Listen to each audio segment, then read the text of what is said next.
and welcome back to another BobBlast. Hi, I'm Bob Burridge, and this one is part 2 of that Let's Make a Mess, and what do we do with the mess? As you can see back here, there's several things you can do. You can either gesso over it, start all over it. No, not me. I'd like to continue on. Let's see how much further we can go. This is an example of one of the ways I like to do it, is to take a mess. It didn't turn out the way I wanted it to do, and do some negative shape painting, and there you go.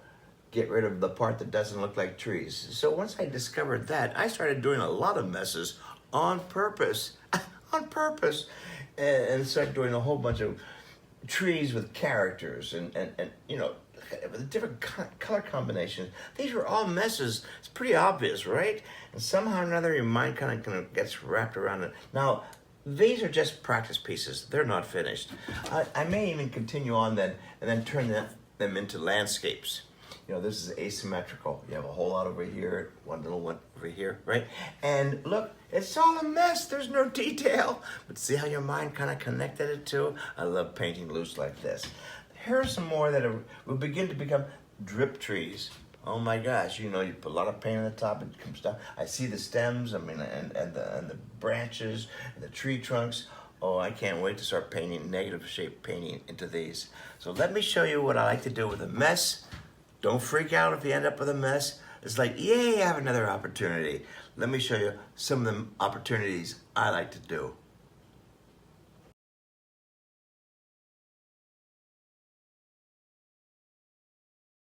So here we go. I'm going to show you one tree, and then I'm going to show you a whole bunch of trees. Okay, here we go. What a mess, oh boy.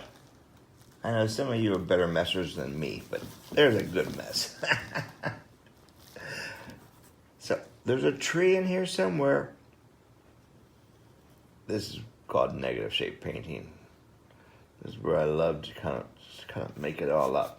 There you go. You start to see it.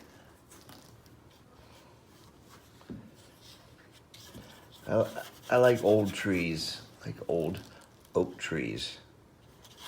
They have such a history, right? Really strong base. They're short.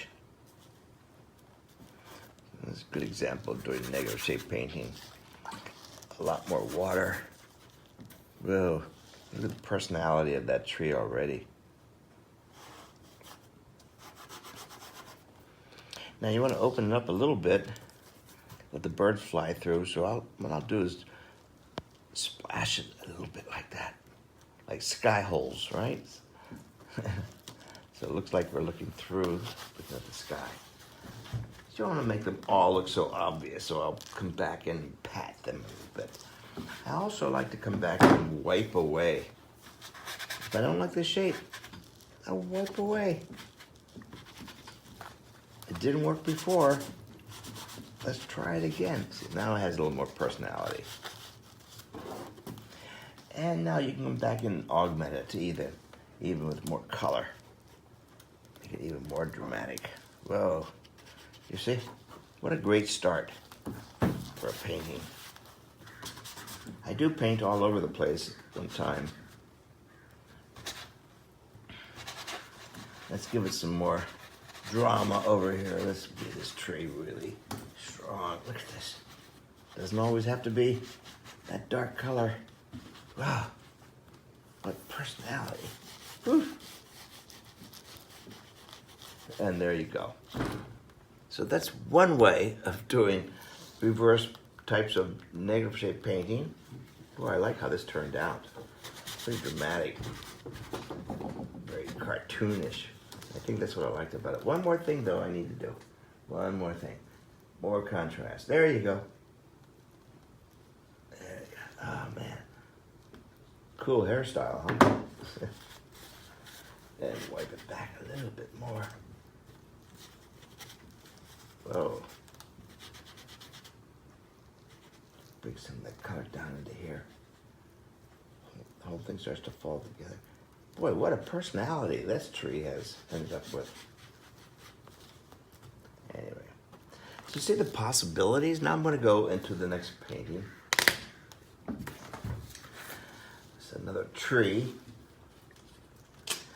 start to see the tree trunks in here. Well, I'm going to show them to everybody by doing some negative shape painting. I use this size brush. It's about a 1-inch wide brush. It's flat across the top. And I want to push the background way back. So warm colors come forward, cool colors recede. So I'm going to make sure that the background is going to be more of a bluish color. And this is where I get to this is kind of a quiet time for me in the studio, where I get to really concentrate on negative shape painting. Now I'll just do a little bit here, so you can kind of see where I'm going with this. I like to use this particular brush because I still can get some thin, flat areas like that, and then some large areas coming down like that. Oh. For me, it's a very zen way of painting. It's very quiet, contemplative. They all don't have to get to be straight up and down. And I'll work somewhere else so I don't get stuck. I love the fact that it turns a different color. It's a great way of teaching yourself to paint. You kind of enjoy these happy accidents, we call them. You see how it's starting to develop? Now I'm going to make sure that this is kind of low in this area. Let the sun shine through. So there you go. And obviously I'm not going to be doing the whole painting, but this is a kind of a tropical.